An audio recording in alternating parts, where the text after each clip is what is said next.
परमेश्वराचे उपकार स्मरण करा, कारण तो चांगला आहे. स्तोत्र 107 ओवी 1 मध्ये आम्ही वाचतो, परमेश्वराचे उपकार स्मरण करा. परमेश्वराचे उपकार स्मरण करणे म्हणजे काय प्रियजन हो, तो चांगला आहे. त्यांनी आम्हाला चांगल्या गोष्टी दिलेल्या आहे आणि तो नेहमी आमच्या चांगल्या गोष्टी देतो आणि आमचे भविष्य चांगल्याकडे देतो. आम्हाला चांगल्या वस्तू देतो, तो आम्हाला अन्न देतो, पाणी देतो, निवारा देतो आणि आम्हाला चांगले आरोग्य देतो. कारण परमेश्वर तो चांगला आहे आणि तो आमचे रक्षण करणार आहे. म्हणून प्रिय बंधू आणि भगिनींनो, परमेश्वर चांगला आहे. त्यांनी चांगल्या चांगल्या गोष्टी आम्हाला दिलेल्या आहेत.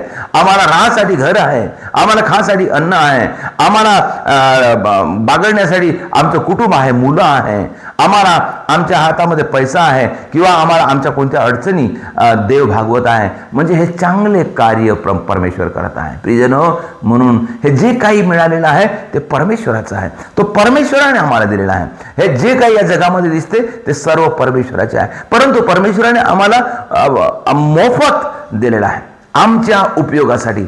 आणि म्हणून परमेश्वर आमची काळजी घेत आहे, आमच्या सोबत आहे, आम्हाला हे सर्व काही दिलेलं आहे, आम्हाला सुख दिलेलं आहे, आम्हाला चांगले आरोग्य दिलेलं आहे. म्हणून त्याचे आम्ही आभार मानावं. प्रियजनो, देवाचे आभार मानणे एक मोठी प्रार्थना आहे. देवाचे आभार मानून आपण जीवन जगणे एक मोठे उपकार आहे. देवाचे आभार मानून जीवन जगणं एक देवासह राहण्याचं एक मोठं एक साधन आहे आणि देवाच्या कार्याला आभार मानणे हे आमचे कर्तव्य आहे. म्हणून प्रिय बंधू आणि भगिनींनो, देवाचे उपकार स्मरण करा, कारण तो चांगला आहे.